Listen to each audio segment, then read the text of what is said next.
আসসালামু আলাইকুম। আমি চৌকিদিঘি তুষার এন্টারপ্রাইজ। আমার যে চা পাতাটা দোকান ছিল ওইটা আজকে ভোর 5:30টার দিকে ফজরের নামাজের ঠিক পরপর আগুন লেগেছে বিদ্যুতের শর্ট সার্কিট থেকে। তো আশা করি সবাই আপনারা দেখতে পারতেছেন আমার কি অবস্থা, এবং দোকানের সম্পূর্ণ সবকিছু, এই যে আমার চা পাতাগুলা প্রায় 25-30 লক্ষ টাকার চা পাতা সব জ্বলে একদম সাইড, আর একদম নিঃস্ব হয়ে গেছি।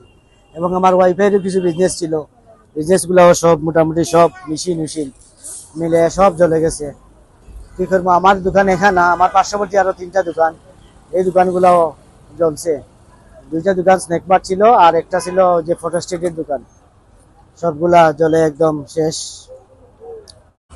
যে আপনারা জানেন, আমরা সকালবেলায় ভোরবেলা খবর পেয়েছি যে 6টার দিকে এই মসজিদের মার্কেটে চৌকিদিঘি মসজিদের মার্কেটে আগুনটা লেগে, আর এর ভিতরে এই মুহূর্তের ভিতরে 4-5টা দোকান জ্বলে একদম ছারখার হয়ে যায়। এর মধ্যে ফায়ার সার্ভিসের ফায়ার ব্রিগেডের ওনারা এসে এই আগুনটা নিয়ন্ত্রণ করেছে। তো এখন আমরা বলতেছি যে আমাদের এই 6 নং ওয়ার্ডে আসলে অনেক সুশীল সমাজের ব্যক্তিবর্গ যারা ওনারা আছেন, আমি বলবো যে মসজিদ মার্কেটের মতল্লি সাহেব সহ কমিটি এটার একটা সুষ্ঠু বিবেচনা করে যেন ওনাদেরকে একটু আর্থিক সহযোগিতা করা হয়, কারণ ওনাদের অনেক ক্ষয়ক্ষতি হয়েছে, এখানে প্রায় লক্ষ লক্ষ টাকার ক্ষয়ক্ষতি।